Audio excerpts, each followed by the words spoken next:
Bonjour à tous et bienvenue pour la deuxième émission de l'étape Vélo Futé, le format vidéo de Vélo Futé. On va faire cette vidéo en 3 temps. On va commencer vraiment par parler du parcours. Alors Titouan, qu'est-ce que tu peux nous en dire sur ce parcours 2021? Bah déjà, on a un départ en Bretagne. La dernière fois, c'était en 2008. On va avoir un peu une arrivée dans le même style avec un final en montée. Donc ça va vraiment être intéressant. Assez vite, on aura un premier contre-la-montre individuel qui devrait commencer déjà à nous structurer le classement général au niveau des favoris.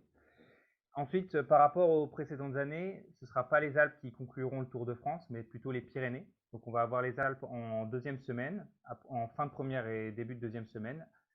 Puis on va attaquer le Mont Ventoux avant de terminer par les Pyrénées et notamment le col de Portet qui va être vraiment très compliqué. Super. Et alors ce col de Portet, Quentin, toi c'est un col que tu apprécies. Qu'est-ce que tu peux nous dire? Toi, tu es notre spécialiste cyclotourisme, tu nous fais des montées régulièrement. Quelles sont les montées qui vont vraiment structurer ce tour, là où tout va se jouer, et quelles sont celles qui sont peut-être plus méconnues que d'autres? Qu'est-ce que tu peux nous en dire? Ce qu'on peut en dire, c'est qu'effectivement, c'est pas le parcours le plus montagneux, qu'on ait eu sur le Tour de France, mais oui, il y a quelques cols qui, à mon avis, auront un rôle principal, dans le classement général. On peut évidemment parler du Mont Ventoux, déjà, puisque, indépendamment des Alpes et des Pyrénées, ça va être une belle bataille ce jour-là, puisqu'on va escalader 2 fois le Ventoux. Là, on devrait avoir une belle explication en haut, surtout s'il fait chaud. Je sais pas ce que Tito en pense? Complètement. Déjà, en plus, il y a la possibilité qu'il y ait du vent en haut, donc ça peut faire très mal. Et puis la particularité cette année, c'est qu'en plus, la course ne se finira pas en haut, mais bien en bas, dans la plaine. Mmh. Donc la descente devrait aussi avoir un rôle très important à jouer. Un très bon grimpeur n'est pas toujours un très bon descendeur. Il y a pas mal d'exemples, notamment Hugh Carty ou Inur Zakarin plus récemment, même s'il a bien baissé en montagne. Donc du coup, cette dernière descente pourrait jouer un rôle clé. Ceux qui sont lâchés pourraient réussir à revenir et à rattraper du temps. Et les très bons descendeurs, eux, pourraient peut-être réussir même à en grappiller. Donc voilà, ça va vraiment être une étape incertaine. Je suis même pas sûr que les favoris jouent la victoire en bas du Mont Ventoux pour le coup. Ce sera peut-être une échappée au vu du profil. Mais en tout cas, ce sera une étape décisive, c'est certain. On ne peut pas Ah, s'attendre de toute façon à ce que les favoris attaquent dans la première ascension du Mont Ventoux, hein. Elle va juste servir à fatiguer les organismes. Ce sera du dénivelé supplémentaire dans les jambes pour les coureurs, mais clairement, toute la bagarre se fera dans le dernier on ascension. ces dernières années, on a quand même en plus, l'impression que les favoris attendent vraiment le dernier moment. Il y en a certains d'ailleurs sur nos followers qui parlent souvent de course de côte, mais moi j'ai l'impression que sur le Tour de France, voilà, c'est tellement maîtrisé par les Jumbo, les Sky, Ineos et tout ça que personne n'ose attaquer de trop loin. D'ailleurs, c'est dommage. Donc, bon, c'est sûr que première montée du Ventoux, il n'y aura pas grande attaque. On a dit que c'était un départ de Bretagne, mais c'est vrai que les deux premières étapes sont accidentées, avec la deuxième étape qui arrive à Mur de Bretagne, qui est quand même une arrivée assez mythique pour le Tour de France et qui est assez attendue. Euh, Quelles sont vos attentes par rapport à ces deux premières étapes? Bah déjà, la première étape, elle sera un peu similaire aussi, hein. Quentin, je sais pas ce Oui. que tu en penses. Je sais pas si tu as analysé les deux côtes ou pas, mais globalement, c'est un petit peu le même type de profil. Ouais, ouais, en fait, en fait, les 2 premières étapes, ça peut être copié-collé, hein. C'est-à-dire que c'est tout à fait le même profil avec à la fin, une arrivée en bosse. Alors peut-être Mur de Bretagne est plus exigeant parce que le démarrage de Mur de Bretagne, le bas de la côte est à environ, autour des 12-13%, voire 15. Après, il y a un replat sur le dessus, mais c'est sûr que c'est d'arriver taillé pour puncher. On pourrait peut-être même voir les favoris d'entrer en jaune, hein. Et alors, Quentin, toi, tu nous as fait un papier sur le col de Rome et la Colombière. Est-ce que tu peux nous en parler un peu plus pour ceux qui n'ont pas lu l'article? Sur le papier, c'est pas forcément les plus impressionnants. Par contre, en fait, sur une 25-30 km, on enchaîne 2 montées, assez terribles en termes de pourcentage, puisque le col de Rome, c'est environ 9-10 km à 8,5-9%. On enchaîne sur une descente, qui amène au reposoir et on repart en fait sur environ 7 km à 8%, au niveau de la Colombière. Ce sont des cols qui sont assez exigeants puisqu'en plus, heu les pourcentages sont quand même assez importants. En tout cas, ce sont des cols, peu connus, mais quand même, très, très, très, très beaux et je conseille donc à nos amis, cyclos de les faire.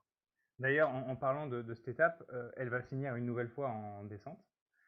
On note qu'en fait que sur ce Tour de France, il va y avoir pas mal d'étapes de montagne qui se termineront après une descente. On a notamment donc le Grand Bornand, on a l'arrivée après le Mont Ventoux et on a évidemment l'arrivée à Andorre. En fait, l'étape Exactement. d'Andorre, elle est aussi très belle, très montagneuse avec énormément de dénivelé. Il y a ce petit col à la fin qui va être très pentu et qui pourrait faire de grosses différences. Et derrière, on va avoir une descente d'une quinzaine de kilomètres qui en fait pourrait voilà là aussi permettre d'agrandir potentiellement les écarts si on a un bon descendeur à l'avant. Donc je pense que le fait qu'il y ait ces descentes va permettre de voir quand même du mouvement peut-être d'un peu plus loin, en tout cas forcément au niveau mathématique. Si on attaque dans le dernier col qui n'est pas à l'arrivée, c'est certain qu'on aura des mouvements d'un peu plus loin. Mais il y a quand même pas mal d'étapes qui vont permettre du mouvement de loin. Je pense que l'étape dont parlait Quentin, la Colombière, clairement le col de Rome pourrait servir de tremplin pour certains attaquants. Est-ce que c'est pas voulu d'ailleurs que les arrivées soient après une descente?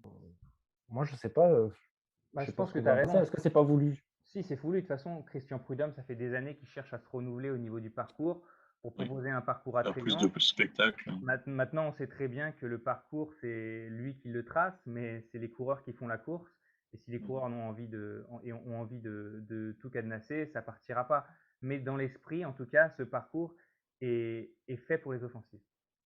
Et quel coureur pourrait justement tirer leur épingle du jeu par rapport à d'habitude en profitant des descentes À mon avis, il n'y a pas de grand descendeur parmi tous ces noms cités. Roglic a beau avoir fait du Soit ski, il cyclo-cross descend et vite, mais ski. pas. Voilà, sur le vélo, il n'est pas non plus le plus adroit, il n'est pas non plus maladroit, mais bon, on a vu sur Paris-Nice qu'il avait chuté à 2 reprises. Donc voilà, c'est ni un bon ni un mauvais descendeur. Pogacar, il n'est pas non plus réputé pour être le meilleur descendeur du monde. Du côté d'Ineos, Geraint Thomas, c'est pareil, surtout qu'il goûte souvent le bitume. Richie Porte, idem. Lui, c'est vraiment, je dirais même que c'est pas toujours le meilleur des descendeurs. Donc non, clairement, des coureurs d'une autre équipe qui voudrait essayer de faire mal pourrait profiter de ces descentes. Et d'ailleurs, dans les descentes, il y a des tours qui se jouent, hein, puisque on n'oublie pas les chutes de certains des favoris, comme Porte, comme Roglic qui peut tomber, ou même Pogacar, hein. S'il faut poser un RTT, c'est pour quelle étape à votre avis? En Moi, juillet, il y a plus de RTT. Mais... Moi, je pense que le col de Portet, justement, on n'en a pas parlé précisément. Ben, le col de Portet, ça a été la nouveauté du Tour il y a 2-3 ans, hein, il me semble, puisqu'en fait, ils ont bitumé une montée qui était de cailloux et de terre. Bon, alors on a parlé beaucoup des côtes, des descentes, etc. Mais enfin, il y a quand même des étapes assez importantes et une épreuve surtout, où tout se joue, surtout depuis certaines années, ou plutôt où les purs grimpeurs perdent toute leur chance, c'est les contre-la-montre. Cette année, c'est assez plat, c'est pas tout en montée comme l'année dernière à la planche des filles. Qu'est-ce que vous en pensez de ces deux chronos? Alors, déjà, avant de parler de Roglic, je pense qu'il y aura de gros écarts, notamment sur le contre-la-montre de 26 km. Il est plutôt plat, même globalement très plat. Donc il y a des coureurs qui pourraient perdre cher. Je pense notamment du côté Movistar, à Miguel André Lopez qui a de grandes ambitions face à Pogacar ou Roglic. Là, il y a moyen qu'ils prennent 1 à 2 minutes. Donc déjà, ça peut faire très mal. Ensuite, je pense pas que Roglic soit forcément le gros favori pour ses contre-la-montre. Il est très fort en chrono, mais on sait que sur le Tour de France, il n'a pas toujours forcément très bien réussi.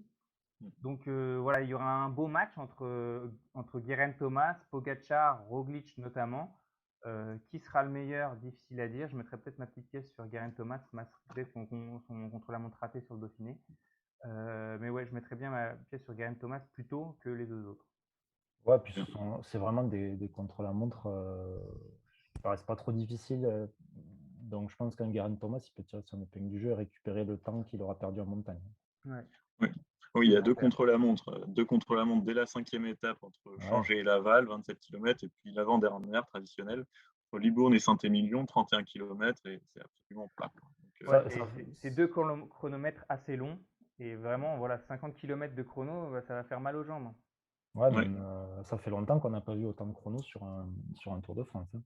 Voilà. Est-ce qu'il y a une étape de plaine qui pourrait éventuellement jouer un rôle avec, je sais pas, des bordures ou des cassures ou quelque chose d'autre, à votre avis? Et ben moi, je pense qu'il y a l'étape Tours-Châteauroux, qui peut être, sur la fin, un petit peu sujet à des bordures, hein. Je sais pas ce qu'en penses Titouan, parce qu'il me semble que le final, il est ouvert à ça. Oui, le final est les routes sont assez dégagées, on est en pleine campagne, il n'y a pas beaucoup d'arbres, donc forcément, à partir de là, s'il y a du vent dans la bonne direction et que le peloton est dans la campagne, ça peut clairement faire provoquer des bordures. Maintenant, voilà, ça dépendra s'il y a du vent à ce moment-là, s'il est bien orienté et si évidemment c'est le bon timing par rapport aux routes dégagées. Ouais, puis en plus, encore une fois, ces dernières années, le jour, c'est pas forcément joué tout le temps en montagne, hein. Il s'est joué sur des bordures, il s'est joué sur des accidents, il s'est joué sur des cassures. Et ouais, je pense qu'il y a des équipes, des fois, qui mettent en route exprès, parce qu'on sait qu'il y a des coureurs. On peut parler de Thibaut Pinot, on peut parler de certains autres leaders. Bah, Là, ils ne viennent Pogacar, pas en tête. qui s'était fait avoir l'année dernière. Voilà, et il y en a qui n'ont pas une tactique ou une science de la course très, très aiguisée, donc je pense que ça peut avoir son influence. Super. Maintenant qu'on a bien décrypté le parcours, on va passer à l'étape un peu plus amusante de la vidéo. On va passer au quiz.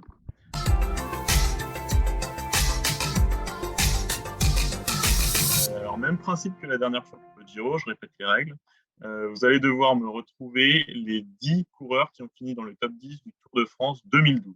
Vous avez chacun 3 vies, donc à chaque fois que vous donnez un nom d'un coureur qui n'est pas dans le top 10, vous en perdez une.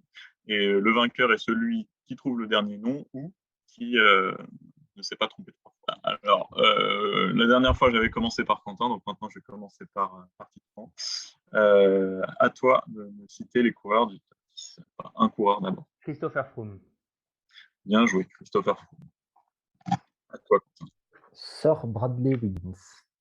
Effectivement, Wiggins qui gagne le Tour cette année, avec 3 minutes d'avance sur Froome, mais bon, chacun a son avis, mais peut-être qu'il était meilleur que Froome était meilleur que Wiggins. Bref, à toi, Thibaut Tito. Pinot. Thibaut Pinot qui fait 10e, effectivement. Nibali. Nibali qui complète le podium, 3e. Bien joué.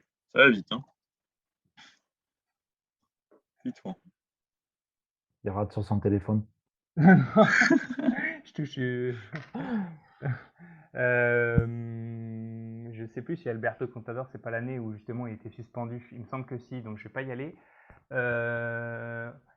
Joaquim Rodriguez. Non, Joaquim Rodriguez n'est pas dans le top 10.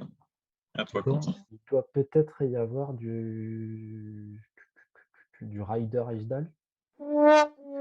Raté. Pas de Ryder Hesjedal dans le top 10. C'est à qui là? C'est à moi? C'est à toi, Tito. Est-ce que tu peux redonner les nationalités, s'il te plaît? Non, c'est trop tard. Un Belge, un Américain, un Espagnol, un Australien, Jürgen un Vandenbroek. Français. Bien joué, qui fait 4e cette année. 4e. À toi, Quentin. Cadel Evans. Cadel Evans qui fait 7. Espagnol, c'est pas le plus Valverde, habitué. Hein. c'est pas Contador, donc à partir de là. C'est pas le plus habitué. Samuel Sanchez. Raté. Perdu. Alors, Quentin, est-ce que tu veux les terminer? Alors, déjà, il y a Romain Bardet. Il faut pas, c'est reparti. Hein. Non, il n'y a pas Romain Bardet. Un Français. Ah bah oui. Pierre Roland. Pierre Roland, qui fait 8e. Donc, c'est d'ailleurs lui. Oui. Ah non, pardon, oui, Van Garderen. Bah, Milan, 5e. Il doit faire 5e, non? Exact, il fait 5e. Bon, ils vont être le 6 et le 9. Alors, le 6e, c'est l'Espagnol qui courait à l'époque sous le maillot de la Radio Shack. Ah. C'est un coureur. Rien, parce que je crois que je l'ai, je réfléchis juste. Est-ce qu'il n'y en a pas un autre? De Radio Shack. Zoubeldia? Oui, Eymar Zoubeldia, c'est ça. Et le dernier, c'est Pays de l'Est. Central, ouais. tu dis. Si tu trouves pas, t'as perdu, Quentin. Hein. T'as la pression un petit peu. Est, oui, Est central, quoi, mais c'est un coureur qui avait de grands espoirs sur lui, mais qui n'a malheureusement pas confirmé. Roman Kreuziger. Raté. Pas lui. Ah, perdu, Quentin. Je vais essayer de le trouver quand même. Un Pays pays de de l'Est. l'Est, ouais. C'est pas loin de la République tchèque, hein. Ouais, ouais, ouais, ouais, mais c'est pas l'Autriche, c'est pas la Slovénie, c'est pas la Slovaquie, c'est pas la Hongrie. Alors, il est toujours, apparemment, il est toujours il n'a Ah pas oui. encore pris sa retraite, hein. C'est un Slovaque. Je ne confirmerai pas cette affirmation. Donc c'est un Slovaque. Mais je vois pas, Sauvage, je vois pas. Si, c'est comment il s'appelle? Il fait partie de l'équipe Adria Mobile. Il a 37 Non, ans. mais je n'étais pas sûr, mais c'est pas possible. Mais c'est Janez Brajkovic. Exactement. Je me disais, lui, il a réussi à faire un top 10 au final. Ouais, il a fait Ah, 9e cette année-là. Bon, parce que à 16 minutes 33, hein, mais depuis tout à l'heure, je l'ai Ouais, éliminé mais si justement. tu me dis que c'est un Slovaque alors qu'il est slovène, Ouais, j'ai c'est ça. jamais dit slovaque. J'ai jamais dit qu'il était slovaque. Attention, c'est toi qui l'as conclu. Voilà. Alors, bon, je sais pas qui gagne au final. Je crois que c'est Titouan, mais bon, sacré top 10 quand même. Hein. vous avez pas brillé, hein. Sacré top 10. Les Je suis pas très Zoubeldia, fier de vous. Ouais. les Zoubeldia, Brajkovic, c'est pas évident, hein, à Il y a échapper. Roland qui fait 8, hein, quand même, pas mal, hein. Ah oui, Il fait 10 l'année d'avant, il fait 8 cette année. La grosse difficulté, c'est qu'un an après, tu as Rodriguez. Donc, un an après, quoi, tu te trompes assez facilement. Parce que C'est ça, le top 10 change du tout au tout. Donc, pas facile, exactement. ce quiz. Bon, merci à tous de nous avoir suivis pour cette première vidéo de la deuxième émission de l'étape Vélo Futé. Vous nous retrouverez très rapidement pour parler des favoris, qui va se disputer la victoire, qui va remporter ce Tour 2021. J'espère que vous avez apprécié notre décryptage et puis on vous dit à très bientôt pour le prochain numéro de l'étape Vélo Futé. Bye bye. Salut! Ciao. Merci à tous.